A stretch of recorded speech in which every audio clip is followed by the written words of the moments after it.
You ever feel like no matter what you do, you just keep failing? Like you're trying everything but nothing clicks?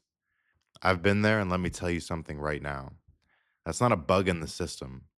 That is the system. Failure is the tuition you pay to learn how to win. You either pay with time, pain, or lessons, but either way, you're going to pay. So today, let's talk about why failure is not only necessary, but why it's your greatest asset. You want to become the 1%? Then start by understanding that failure isn't a setback, it's a stepping stone. We grow up thinking we got to get it right the first time, that if we mess up, we're done. School teaches us that if we fail a test, we're stupid.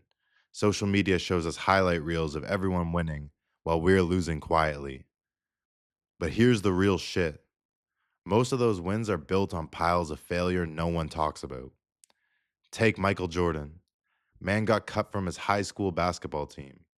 He didn't cry and quit. He hit the gym and turned that failure into obsession. He said, I've missed more than 900 shots in my career. I've lost almost 300 games. 26 times I've been trusted taking the game winning shot and missed. I've failed over and over and over again in my life, and that's why I succeeded. Let that sink in. Let's talk Bezos. You see Amazon now and think it was a sure thing. But, bro, did you know his first few ideas were total flops? He tried to sell online auctions before eBay dominated, started a phone store that bombed, but each failure gave him feedback, and that feedback became fuel. Amazon became a $1 trillion monster because he just kept adapting. Same thing with Elon Musk. People think he's a genius, and yeah, he is, but SpaceX literally failed 3 times in a row. He was down to his last rocket. The next failure would have been bankrupt for the company. But that fourth launch, it worked. And now look at him, launching rockets like it's nothing.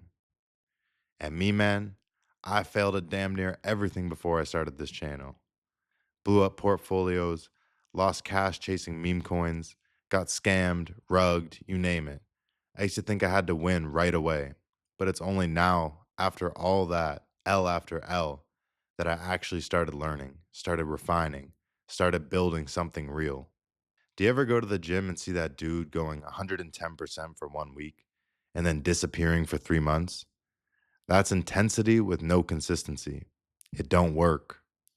Trading, fitness, business, relationships, all of it rewards people who show up day after day, even when they feel like shit, even when they failed the day before. That's the edge. Consistency beats intensity. Steve Jobs got fired from his own company, Apple. He literally got kicked out of the thing that he built.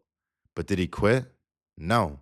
He started Next and then Pixar and then came back to Apple and changed the world. That's consistency. That's long term vision.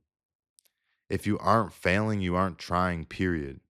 Playing it safe is the most dangerous game you can play. You stay stuck, you don't grow, and then one day you look up and realize fear robbed you of your potential. Failure isn't just some emotional moment, it's data, it's feedback, it's the market giving you a report card. What worked, what didn't, what can you tweak? Most traders wipe their accounts and walk away thinking the game is rigged. But the best ones, they sit down with the wreckage, take notes, come back smarter, and now that's how the 1% play it. When I first started trading, I thought I was the king. I flipped 50 into 500 and thought I was a god. Then I lost 5 portfolios back to back and realized I was a clown. But those losses taught me what no book ever could. Now I risk 1 to 2% max. I track everything, and I teach from my wounds, not from a pedestal. Pain isn't the enemy, it's the fuel. Every L you take builds resilience, builds toughness.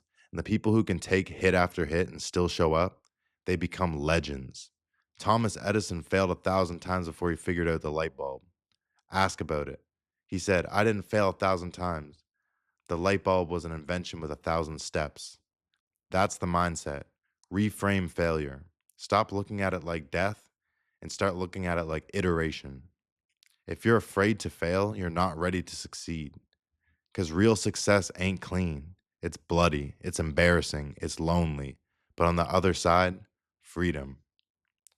So here's my final message: you need to fail, not once, not twice, but consistently until failure doesn't scare you anymore. Because once you stop fearing it, you unlock what's really inside of you. Let them laugh at you. Let them doubt you. While they're talking, you're testing, you're building, you're learning. And one day, the same people who laugh will ask you how you did it. And you'll say, I failed again and again until I couldn't fail anymore. If this hits home, drop a comment, share your biggest L that taught you something. And if you're still failing, good. Keep going. You're on the right path. This is the 1% Club, where we don't run from pain, we learn from it. I'll see you in the next one.